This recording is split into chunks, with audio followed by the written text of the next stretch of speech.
Assalomu alaykum hurmatli do'stlar. Demak, bugun 29-mart 2025-yil Toshkent viloyati Yangiyo'l tumanida Xomut akani dalasida turibmiz. U kishi o'shaligi bug'doy yetishtirish bo'yicha eng ilg'or fermerlardan. Bizni bir navlarimizni sinab ko'rishga olgandilar. Endi to'g'ri ozgina begona o'tlar bor, e'tibor bermaymiz. Endi hozir buni o'zi mavsumi. Ana shu paytlarda ishlov berish boshlangan juda aksar fermerlarda. Bu kishi ham shu erta-indin sepish rejalab turgan ekanlar. Mana bu ozgina ham ko'tarishni kutib turgan ekanlar. Demak, ishlov beriladi, bu begona o'tlar ketadi. Endi mana bu ko'proq o'sha endi krasnoдар navlariga, seleksiyasiga oid navlar ekar ekanlar. Bu mana o'sha krasnoдар seleksiyasiga oid nav. Endi bu bizning navimiz mana. Bizda yangi mezon degan navimiz bor. Nimalarni ta'kidlamoqchiman? Avvalo endi navlari o'ziga yarasha farqlari bor. Masalan, ba'zi bir navlar baribir endi mana hozir bitta farq, demak, o'sh bo'yi, demak, biz yangi navimizda balandroq. Endi bu nav ozgina bu o'zining xususiyati ham bo'lishi mumkin. Ya'ni ba'zi bir kuzgi navlar sovuqqa juda ham haligi nima deymiz, ta'sirchan bo'ladi. Ozgina sovuqda ham o'z to'xtatadi. O'taligi unaqa kuzgi navlar bo'ladi-da, ular uncha-muncha issiqligiga qarab ob-havoda, masalan, yuqori temperatura bo'lmagancha shu haligi tinim davrida saqlanib turadi. O'shaning uchun kechroq o'rgangan bo'lishi mumkin.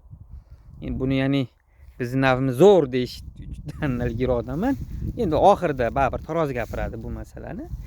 Lekin mana shu navi ham mana ba'zi bir joylari mana oqargan joylari bor. Endi demak bu o'shaligi hozir yana bitta video qilamiz, xudo xolasa. O'g'it berilmagan bir dala bor. O'g'it kamroq tushgan bo'lishi mumkin, katta ehtimol bilan. Bilamiz, to'q yashil rang ekinlarda o'shaligi azotga makroelementlar deymiz. Azot makroelementiga to'yganligini bildiradi. Endi qancha och bo'lsa, shuncha o'shaligi demak och qo'yganligini bildiradi. Endi demak mana endi navimizda demak rangi yaxshi. Endi eng muhimi tuplaganini qarang. Qoyil qolish kerak. Buni nima uchun atay ko'rsatyapman? Juda ham tuplash darajasi yaxshi bo'ldi. Kuzga kelgandik, afsuski video olmagan ekanmiz. Kuzda kelganimizda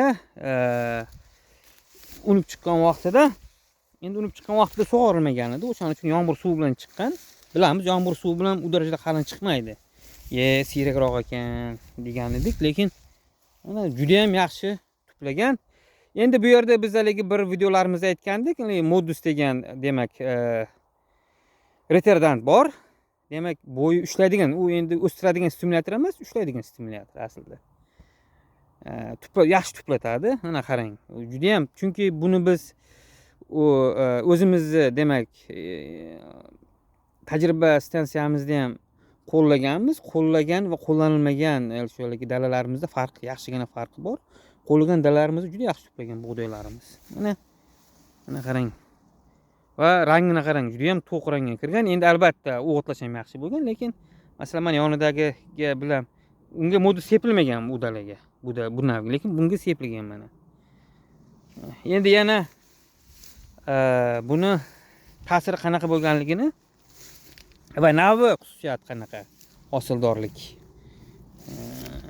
bo'yicha endi buni baribir shu oxirgi nima deymiz, oxirgi tarozi gapiradi, endi bu narsani ko'rsatadi. Demak, hozircha mana juda ham yaxshi holat.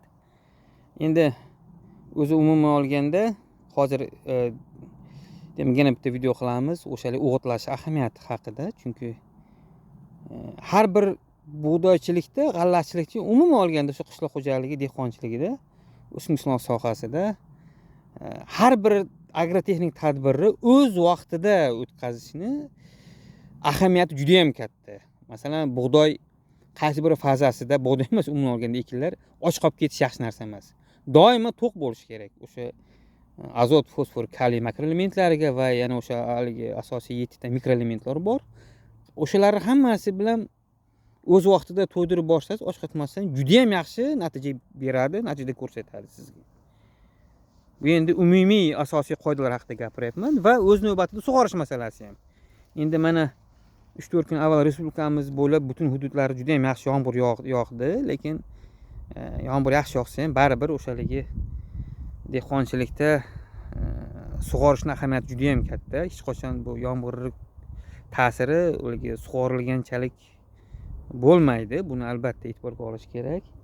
Lekin yaxshi baribir mana bu yordam bo'ladi qo'shimcha, chunki endi suv resurslari kamayayotgan paytdamiz, davrdamiz hozir. Shu nuqtai nazardan yog'ingarchilikning ahamiyati ham juda ham katta. Demak, hozir bitta video qildik. Nasib qilsa endi shu boshqalagan vaqtida, shu xirmonga yaqin vaqtlarda yana bitta video qilamiz. Endi qanaqa bo'ldi? Ya'ni boshqa nav va mana bu yangi navimiz. Ta'kidlab o'tmoqchiman, bu navga demak sariqzan kasalligi va unsuring absolyut tushmaydi, chunki bu chidamli. Shu chidamlilik bo'yicha o'zi yaratilgan. Ham chidamlilik, ham hosildorlikni demak bu navda jamlaganmiz. Endi ko'ramiz. Xudo xolasa bu eng yangi navimiz lekin bu. Endi mana ekolog sinov uchun mana dehqonlarga beryapmiz. Sinalyapti har xil joylarda. Salomat bo'lasizlar dehqonlarimizga, demak kuch-quvvat, haligi xirmonlarga baraka deymiz.